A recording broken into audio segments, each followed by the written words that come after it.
आज का हमारा क्लास है मस्कुलर टिश्यू, और मस्कुलर टिश्यू को हम लोग कभी कभी मसल टिश्यू भी कह देते हैं, ठीक है ना। तो दोनों मिल सकता है आपके बुक में, तो उससे कंफ्यूजन नहीं होना है।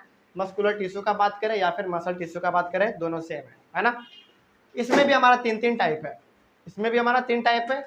इसको भी पढ़ने से पहले जो कि हम लोग अपने पिछले क्लास में जाने थे कि आखिर मस्कुलर टिश्यू हमारा होता क्या है, उसके बारे में 3-4 पॉइंट पहले हम लोग जान लेते हैं, है ना। चलो देखो यहाँ पे सबसे पहला क्या है। सबसे पहला है मस्कुलर। अच्छा हाँ, एक बात और यहाँ पे, क्योंकि हम हर चीज को लाइन बाय लाइन में नहीं लिखे हुए हैं, है ना। ये सब चीज जो है ना, ये बिल्कुल लाइन बाय लाइन में लिखा हुआ है, लेकिन ऊपर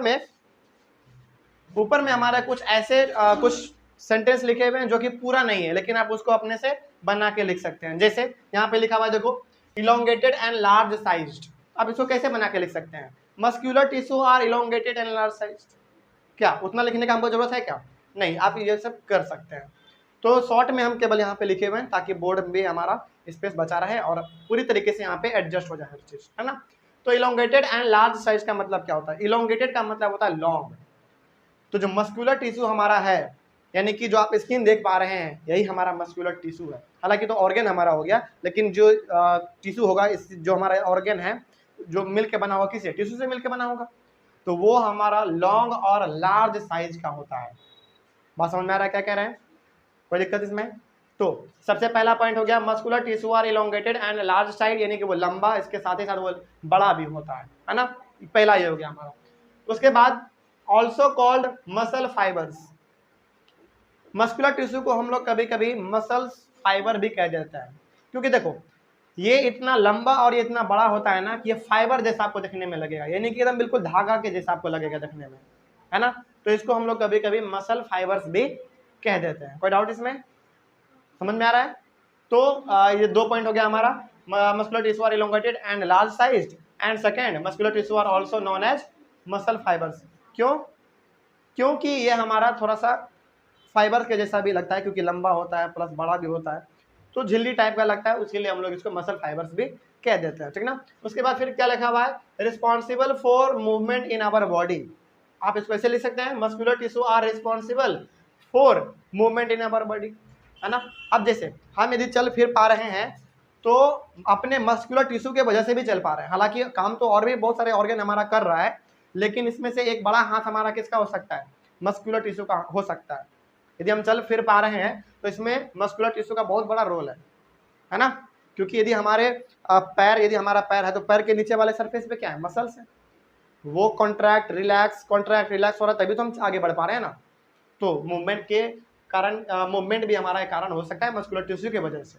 आगे बढ़ते हैं फिर। कंटेन, हाँ एक और सबसे बड़ा बात, muscular tissue contains contractile proteins. Due to this our body has contraction and relaxation. हमारे बॉडी में, यानी कि मसल्स टिश्यू में, जैसे देखो यदि हमारा मान लो यदि बाँ है तो ये देखो तो थोड़ा सा रिलैक्स होता है ना, यानी कि कभी देखो तो सिकुड़ जा रहा है, कभी फुल अपने नॉर्मल पोजीशन में आ जा रहा है, हो रहा है ना। तो जो रिलैक्स वाला काम, यानी कि रिलैक्सेशन वाला काम और कॉन्ट्रैक्शन वाला काम, ये हो पाता है तो केवल और केवल मसल्स टिश्यू में हमारा एक कॉन्ट्रैक्टाइल प्रोटीन पाया जाता है, इसी के वजह से। फॉर एग्जाम्पल जैसे देखो, जैसे अभी ये हमारा हाथ है तो ये हमारा कॉन्ट्रैक्ट है, मतलब कि अभी ये थोड़ा सा सिकुड़ा हुआ है, मतलब सिकुड़ा हुआ नहीं कह सकते हैं, थोड़ा सा टाइट है, लेकिन इसको आप ऐसे कर दिए, देखिए रिलैक्स हो जाएगा, ये बिल्कुल हमारा हो गया ना। तो ये इसलिए हो पा रहा है ना, कॉन्ट्रैक्ट रिलैक्स इसलिए हो पा रहा है क्योंकि हमारे इस मसल्स टिश्यू में कॉन्ट्रैक्टाइल प्रोटीन है, इसी के कारण हमारे बॉडी में रिलैक्सेशन का और कॉन्ट्रैक्शन का काम हो पाता है। जैसे देखो यदि हमारा स्किन है, इसको हम लोग यदि इस प्रकार से खींच रहे हैं तो कॉन्ट्रैक्ट कर रहा है, छोड़ देंगे रिलैक्स हो गया हमारा। क्यों ये कभी खिंचा जा रहा है, कभी अपने नॉर्मल पोजीशन में आ जा रहा है? क्योंकि इसमें कॉन्ट्रैक्टाइल प्रोटीन है। समझ गए? चलो, तो ये कुछ पॉइंट हो गया मसल्स टिश्यू के बारे में, जिसको कि आप याद रखेंगे। उसके बाद फिर हमारे यहाँ पे मसल्स टिश्यू 3 प्रकार के हैं, है ना, और तीनों का नाम अलग अलग है। हालांकि ये तो हमारा नॉर्मल है, इसका सिंपली हम लोग कार्डियक मसल भी कह देते हैं, लेकिन इन दोनों का नाम अलग अलग है। क्यों अलग अलग है ये भी हम लोग जानेंगे, ठीक है ना। सबसे पहला है हमारा स्ट्राइटेड, और स्ट्राइटेड को हम लोग कभी कभी इसका, हालांकि इसका असली नाम क्या है? स्ट्राइटेड भी है, असली नाम इसका स्ट्राइटेड ही है, लेकिन कभी कभी हम लोग इसको वॉलेंट्री या फिर स्केलेटल मसल भी कह देते हैं। क्यों कहते हैं जानेंगे हम लोग। उसके बाद सेकंड टाइप है हमारा स्मूथ मसल्स, स्मूथ मसल को हम लोग कभी कभी इनवॉलेंट्री और अनस्ट्राइटेड मसल भी कह देते हैं। ठीक, उसके बाद थर्ड है हमारा कार्डियक मसल, ये तो नॉर्मल है हमारा, इसमें कोई दूसरा नाम नहीं है। जानते हैं सबसे पहला वाला टाइप क्या है, देखो यहाँ पे इट इज लॉन्ग, लंबा होगा। देखो मसल्स टिश्यू होता है ना, बड़ा लंबा होता है।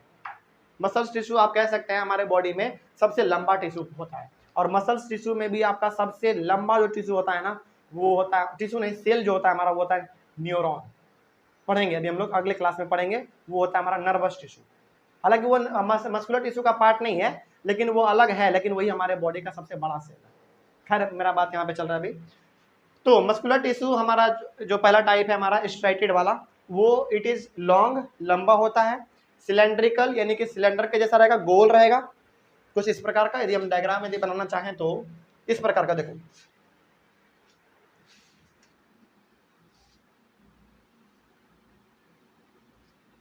आप कह सकते हैं इस प्रकार का, ठीक है। तो इस प्रकार का आपको स्ट्राइटेड मसल्स देखने को मिल सकता है। तो लॉन्ग होता है, लंबा होता है, सिलेंड्रिकल होता है, उस प्रकार का होगा। उसके साथ ही साथ चलो इसका डायग्राम यदि यहाँ पे बना दे तो ज़्यादा अच्छा रहेगा, है ना।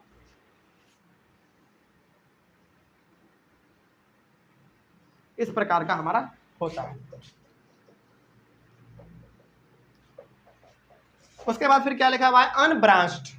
अनब्रांच का मतलब क्या, ब्रांच का मतलब होता है कि अलग अलग हिस्सों में बटा हुआ रहेगा, लेकिन ये अनब्रांच है, यानी कि इसका कोई भी ब्रांच नहीं रहेगा, एकदम बिल्कुल सीधा रहेगा। ये इसका इधर से नहीं निकला रहेगा, इधर से नहीं निकला रहेगा, इस प्रकार का इसमें नहीं होगा, ये बिल्कुल सीधा होगा, इसमें कोई ब्रांच नहीं होगा, ठीक ना। आगे देखते हैं फिर, एंड मल्टी न्यूक्लिएट। ये टर्म आपके लिए समझने वाली बात है। मल्टी न्यूक्लिएट का मतलब होता है ना कि इसमें एक से ज्यादा न्यूक्लियस आपको मिल सकता है। इस मस्कुलर टिश्यू में आपको न्यूक्लियस एक से ज्यादा मिल सकता है, ठीक है ना। वही लिखा हुआ हमारा मल्टी न्यूक्लिएट। मल्टी न्यूक्लिएट के बाद आपको एक टर्म और मिलेगा, यूनी न्यूक्लिएट। अब समझ गए होगे, मल्टी का मतलब एक से ज्यादा न्यूक्लियस, और यूनी का मतलब सिंगल न्यूक्लियस, ठीक है ना। तो कहाँ गया मार्कर, इसमें आपको अलग अलग यानी कि बहुत सारा आपको न्यूक्लियस इसमें मिल सकता है। तो ये हो गया हमारा कुछ खास बात स्ट्राइटेड के बारे में, ठीक ना। आगे बढ़ते हैं फिर, it is called voluntary muscles. Voluntary भी कहते हैं क्योंकि ऊपर में लिखा हुआ है, बिकॉज क्योंकि it can move according to our wish. जिस मसल्स टिश्यू को हम लोग अपने अकॉर्डिंग मूव करवा दे, मूव करने का मतलब यहाँ से उठा के यहाँ नहीं रख देना, मूव करने का मतलब कॉन्ट्रैक्शन और रिलैक्सेशन, है ना। अपने अकॉर्डिंग यदि हम लोग कर पा रहे हैं तो वो हमारा हो जाता है वॉलेंट्री मसल्स। जैसे देखो ये हमारा क्या है, यदि मसल्स है तो ये मसल टिश्यू से मिलकर बना होगा, इसको हम कॉन्ट्रैक्ट रिलैक्स कर सकते हैं हमारे विश के अनुसार, है ना। जैसे ये वाला हमारा, इसको हम लोग कॉन्ट्रैक्ट रिलैक्स कर सकते हैं। ये हो गया हमारा वॉलेंट्री मसल्स, वॉलेंट्री मसल्स, ठीक ना। तो वॉलेंट्री मसल्स आप याद रखेंगे, ऐसे मसल जिसको कि हम लोग अपने अकॉर्डिंग कॉन्ट्रैक्ट रिलैक्स कर सकते हैं, अपने अकॉर्डिंग जब चाहें तब कर सकते हैं, ठीक है ना। ये हो गया हमारा वॉलेंट्री मसल्स। आगे बढ़ते हैं फिर, it is called skeletal muscles because it is attached to bones and help in body movement. सही बात है, हमारा जितना भी मसल्स है वो तो बोन से ही कनेक्टेड है ना, बिल्कुल कनेक्टेड है, इसीलिए हम लोग इसको कभी कभी स्केलेटल मसल्स भी कह देते हैं। स्केलेटल याद करो, हम लोग पिछले क्लास में पढ़े थे, है ना। इसमें कोई डाउट? अब आगे बढ़ते हैं, ये वाला देख लो। स्मूथ मसल से हमारा मेनली इसका नाम है, इसको हम लोग इनवॉलेंट्री या फिर अनस्ट्रेटेड भी कहते हैं, ठीक है ना। देखो यहाँ पे क्या है, it is called involuntary muscles because it cannot move according to our wish, it move automatically. Move का मतलब यहाँ पे आपको चलता फिरता नहीं सोचना है, मूव का मतलब यहाँ पे आपको कॉन्ट्रैक्ट और रिलैक्स समझना है ना। अपने नॉर्मल पोजीशन पे आ जाना, फिर से या फिर सिकुड़ जाना, इस प्रकार का कॉन्ट्रैक्ट और रिलैक्स ऐसा ना आपको मूव समझना है यहाँ पे, ठीक है ना। तो ये जो हमारे होते हैं ना स्मूथ मसल्स, इसको हम लोग इनवॉलेंट्री मसल्स कहते हैं।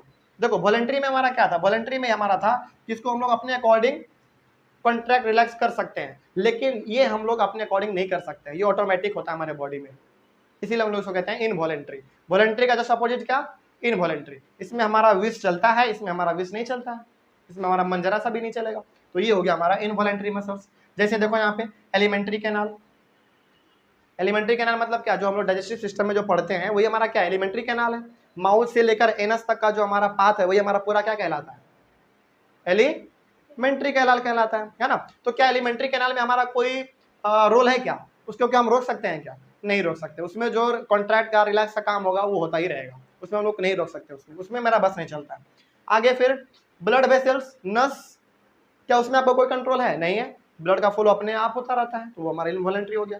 आइरिस, हमारे आंख के अंदर जो थोड़ा सा हमारा जो आइरिस है वो हमारा हो गया, उसमें भी हमको मेरा कंट्रोल कुछ नहीं है, वो अपने आप होता रहता है। तो ये हो गया हमारा इनवॉलंटरी मसल्स का एग्जांपल, ठीक ना। आगे बढ़ते हैं फिर।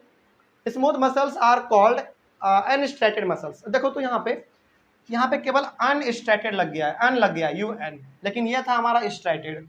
तो यहाँ पे क्या था? देखो तो इट इज लॉन्ग था, ये लंबा था हमारा, सिलेंड्रिकल था, अनब्रांच था और मल्टी न्यूक्लियर था।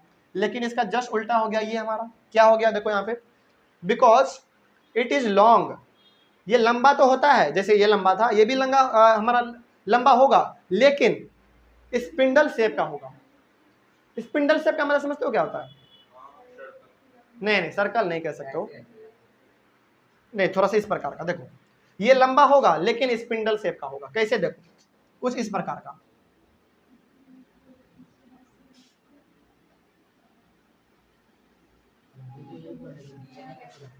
इस प्रकार का, ठीक है ना।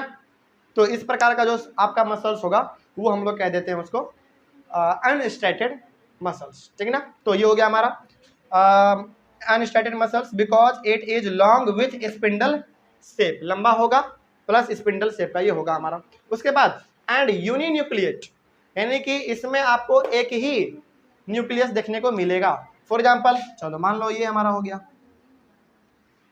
कोई दिक्कत इसमें? समझ में आ गया ये वाला? कोई डाउट इसमें?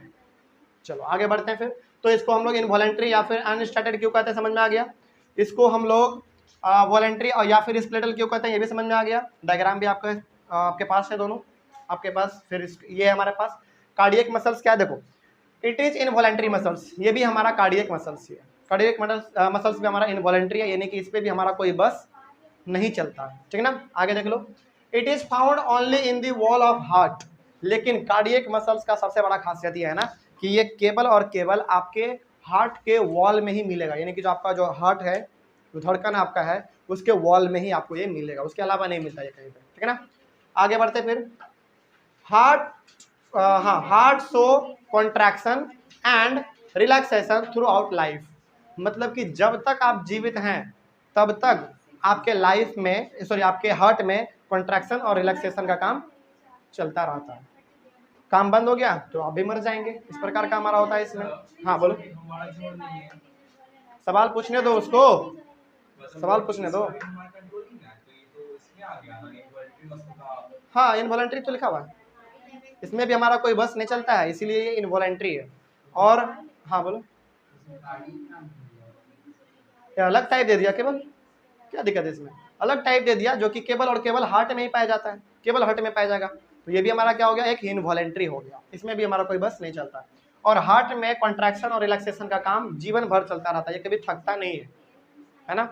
हो सकता है कि ये सब थक जाए, कभी खराबी भी इसमें आ जाए, वो ठीक भी हो सकता है। लेकिन यदि ये खराब हो गया, हालांकि ठीक ये भी होता है, लेकिन यदि ये खराब यदि माना जाता है, यदि खराब हो गया तब तो फिर आपका लाइफ ही एंड, वॉल में। जैसे मान लो ये हमारा क्या है, तो इसके वॉल जो हमारे है ना, इसमें पाया जाएगा हमारा कार्डियक मसल्स, बिल्कुल, ठीक है ना। आगे बढ़ते हैं फिर। Cardiac muscles are cylindrical, cylindrical होगा कुछ इस प्रकार का, सिलेंड्रिकल कुछ इस प्रकार का होगा,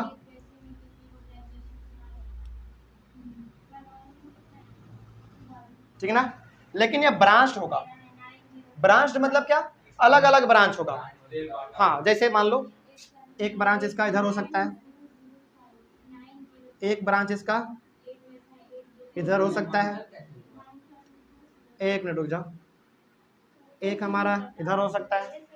अरे ये मसल्स ही है, ये मसल्स ही है, क्योंकि हम लोग मसल्स जो पढ़ रहे हैं ना, तो इस प्रकार का हमारा होता है, बस इसका शेप है ना। ये ब्रांच में होता है। उसके बाद फिर आगे देख लो, एंड यूनिन्यूक्लिएट मतलब क्या, एक ही न्यूक्लियस होगा इसमें भी, है ना, कहीं पे भी हो सकता है वो। चलो हम लोग मान लेते हैं यहाँ पे हमारा है, हाँ ये अलग क्यों होगा, आपस में सारा जुड़ा हुआ है ना, जैसे ये तो बहुत कम हम बनाए हुए हैं, इस प्रकार का सारा आपस में कनेक्टेड है। बिल्कुल बना होगा। अब क्यों है भाई ये तो हम नहीं जानते हैं। अब इसमें न्यूक्लियस एक ही क्यों है ये तो हमको नहीं मालूम है, लेकिन फिलहाल अभी आप ये मान के चलिए कि ये हमारा एक यूनी न्यूक्लियट है, ठीक ना। कोई डाउट इसमें? चलो आगे बढ़ते हैं फिर। चलो ये तो हो गया हमारा तीनों, इसमें कोई डाउट किसी को याद रहेगा? बस आपको ध्यान में रखना है कि इस वाले में न्यूक्लियस एक से ज़्यादा होते हैं, लेकिन इन दोनों में सिंगल होता है हमारा, ठीक ना। चलो इसमें कोई डाउट नहीं। अब इसके बाद फिर हमारा एक लास्ट बच जाता है हमारा नर्वस टिश्यू, है ना, इसको भी हम लोग खत्म कर लेते हैं। पीछे कोई डाउट इसमें? चलो इसको ओवर करते हैं क्लास, और इसके बाद हम लोग पढ़ लेंगे अपना एक नर्वस टिश्यू के बारे में। आज ही पढ़ेंगे, नर्वस टिश्यू के बारे में पढ़ेंगे, ठीक है ना। चलो थैंक